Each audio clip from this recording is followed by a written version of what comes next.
कणासुरी विपद संकेत उपर प्रभावित होउछि दया नदी दोकंदा गाँव में लोके राति शोइथिबा बेले घरे पशिछि बन्या पानी 60 रु अधिक परिवार पानी घेରରେ रहिछन्ति। लोकंक राशन सामग्री आसवाबपत्र पानी रे नष्ट हो जाइछि। खाइबा एवं पानीय जल पाई लोके हंतसंत। ए पर्यंत कोनोसी प्रशासनिक अधिकारी बन्या पीड़ितंक पाखरे पहुंचि नथिबारु असंतोष बढ़िबारे लागिछि। जदि कहबा कणास अंचल बर्तमान दोकंदा गाँव में पानी पशिला जहां नहीं चिंतार ग्रामवासी कहबा जदि सरकारी तरफ कौन प्रशासन अधिकारी ग्राम को आसी ना जदि कहबा रोषे जो करुँच लोक मैंने उच्च जगह को जाऊँच एवं जदि कहबा जो देखुते विजुआल माध्यम देखुते जड़े वृद्ध मौसा जड़े से जाल नहीं जाऊँच कहीं रोषे करेंगे जदि कहबा कौन प्रशासन जो न पहुंचती से रोषे करने शुखिला जाल नहीं जाकि रोषे कर देखुवे दृश्य देखुए घर भितर बाहर घरे घरे पानी पशि जाइए ये शोइथिया समय पानी पशि जाइए ये देखो ये चाल घर जोटि की तंबू पाल तले रोचे घरे पानी पशि जाइए तो पानी जीवाई जो बाट था बंद करने प्रतिरोध करने बालिबस्ता देते अतिक्रम कर ये देखो जदि कह महिला बर्तमान बस उच्च जगह टे बस कहीं जदि कह जंतु जुंटा घर को प्रवेश करुच्ची जहाँ को नहीं लोक दोकान ग्रामवासी मैंने भयभीत अवस्था अच्छा आम सीधा साल कथा आज्ञा आपण पंचायत प्रतिनिधि ए नहीं कि कौन कहे ये जो बन्या परिस्थिति आसी प्रशासन आसिक पहुंची ना नहीं लोक समस्या बुझी कि नहीं ये कौन कहे नहीं तो काली राति पानी बढ़ी प्रशासन तत्पर अच्छा बर्तमान समस्या होती कौन लोक कालू कहीं खाई ना घर कार चुली लगे समस्त उच्च स्थान अच्छा कि क्या छात मैंने खट उपर कि कालू उपास अच्छा सरकार जब आसी तार करते सुविधा हाँ टे आउ जन कथा कहवा जदि ग्राम जन अच्छा जो अच्छा कौन कहे आज्ञा खट उपर शोते ये तले शोते जार जमी खट अच्छी खटे शोती से पानी तो घर भर पशिगला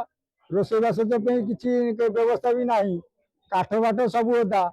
जार जाल अच्छी से मुंडे मंडे आणुंती जालिबे दीप जगह देखिकी आउ किए कमी गैस फैस रोषे कर रोषे करेंगे कौन देखिए आउ जन अच्छा पानी इन्फेक्टेड अच्छा जो पानी पशि जाइए आज्ञा कौन कहे मम्मा भरोसा माने कौन पात्र इलेक्ट्रोनिक्स संपर्क एक भरोसार आज्ञा आम घरे घरे सब पानी चुली चाल सब पड़ी आम सब जो बाहर बसु छात पर बसु आउ रोषे बंद काली बंद रोषे काली सकाल भोर 5 राति भितर सब पानी पशि घर भर अंटाए अंटाए पानी माइक मैंने जो छात्र बच्चे कि कौटी उच्चा जगह बस पंचायत में कई प्रशासन पहुंची ना आ रोषेबास आम हवा नहीं आम काली रात सब उपवास बसु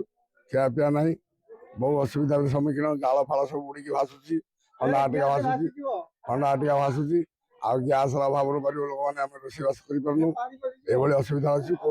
कई प्रशासन आम पाखे पहुंची ना देखो जदि कहवा से दृश्य जदि कहवा ग्रामर दृश्य कहीं देखुए मौसा जड़े रोषे करने घर बर्तमान कहवा चूल्हा नहीं जाऊँच जो भाव में पानी अच्छी पानी स्तर बढ़ी चलुची जहाँ को नहीं बर्तमान जो कहवा देखु ये से दृश्य बर्तमान लोक पानी असुविधा जमी खाद्य खावाई जो सरकारी प्रशासन अधिकारी पहुंची ना जो देखुए बर्तमान मौसा नहीं जाऊँच उच्च स्थान को जो जदि रोषे करेंगे एवं घरे समस्ते परिवार लोक खाइबे आम सीधा कथा मौसा कौन कहे ये जो बर्तमान गैस नहीं कुआड़ नहीं जाऊँ बाहर को जाऊँ पानी रोषेबास करूँ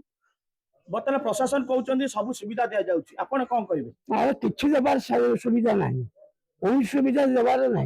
आम पानी घेर रही बुड़ी जाऊँ गैस नहीं जाऊँ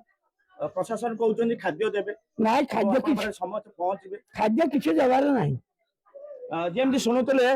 प्रशासन अधिकारी समस्त कहते खाद्य आम देवु एवं जार असुविधा अच्छे कि राति अधे लोक शोइथिया समय घरे पानी पशि जहाँ को नहीं बर्तमान ग्रामवासी मैंने चिंतार केतवे खाद्य आसिक पहुंचो एवं केतवे खाइबे राति समय बर्तमान उपास रही किए खट उपर शोची एमती कहवा जदि चाल घर अच्छा पानी बुड़ी जाइए उच्च स्थान को जाना ए नहीं बर्तमान चिंतार पड़ते दोकान ग्रामवासी मैंने।